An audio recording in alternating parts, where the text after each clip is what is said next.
Friends, கஞ்சிலாம் காய்ச்சாம சூப்பர்பாக நம்ம நார்மலாக இட்லி தோசைக்கு மாவு அரைக்கிற மாதிரியே ஆப்பம் மாவு எப்படி அரைச்சி ரெடி பண்ணலான்னு பார்க்கலாம் வாங்க. கூடவே தேங்காய் பாலும் சைட் டிஷ்ஷாக ரெடி பண்ணலாம் சூப்பர்பாக. வியூவர்ஸ், மறக்காம நம்ம சேனலை சப்ஸ்கிரைப் பண்ணுங்க, பெல் பட்டனை கிளிக் பண்ணுங்க, லைக் பண்ணுங்க, கமெண்ட் பண்ணுங்க, ஷேர் பண்ணுங்க. ஆப்பம் மாவுக்கு அரைக்கிறதுக்கு 1/2 கிலோ பச்சரிசியும் 150 புழுங்கல் அரிசி, 150 உளுத்தம்பருப்பு, 1 டீஸ்பூன் அளவுக்கு வெந்தயம் எடுத்து வாஷ் பண்ணிவிட்டு நல்லா 2 மணி நேரம் ஊற வச்சு எடுத்துக்கோங்க. அது நம்ம அரைச்சிட்டா தோசை மாவு பதத்துக்கு நல்லா நைஸாக அரைக்கணும். இந்த மாதிரி அரைச்சிட்டு நீங்கள் ஒரு 6 மணி நேரம் 5 to 6 மணி நேரம் நல்லா ஃபெர்மெண்டேஷன் ஆகட்டும்.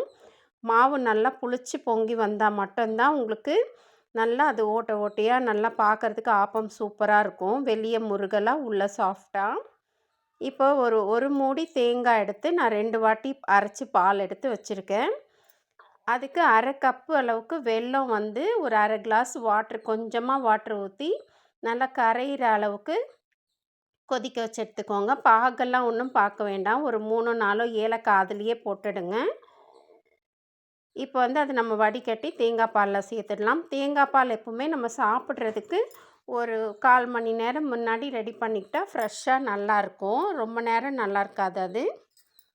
இப்போ நான் கேஸ்ட் அயன் தவா தான் ஆப்பத்துக்கு ரெடி பண்ணி வச்சுருக்கேன், வாங்கி வச்சுருக்கேன். அதில் நான்ஸ்டிக்காக தான் வரும் உங்களுக்கு. இது லைஃபும் நிறைய நாள் வரும் உங்களுக்கு நான்ஸ்டிக் விட. இப்போ அதில் சூப்பராக ஒரு கரண்டி மாவு எடுத்து நம்ம தேய்ச்சிட்டு ஒரு 2 மினிட்ஸ் மூடி வச்சோம் அப்படின்னா ஆப்பம் ரெடி ஆகிடும். பாருங்கள், சூப்பர்பாக தேங்காய் பாலோடு நம்ம சர்வ் பண்ணி எடுத்துடலாம். நம்ம சேனலில் ப்ளேலிஸ்ட்டில் டிஃபன் ரெசிபீஸ் எல்லாம் தனியாக பிரேக்ஃபாஸ்ட் டின்னர் ரெசிபிலாம் சூப்பர்பாக கொடுத்துருக்கேன். அதில் போய் பார்த்துட்டு டிஃப்ரெண்ட்டாக உங்கள் வீட்டில் செஞ்சு கொடுங்க எல்லாருக்கும்.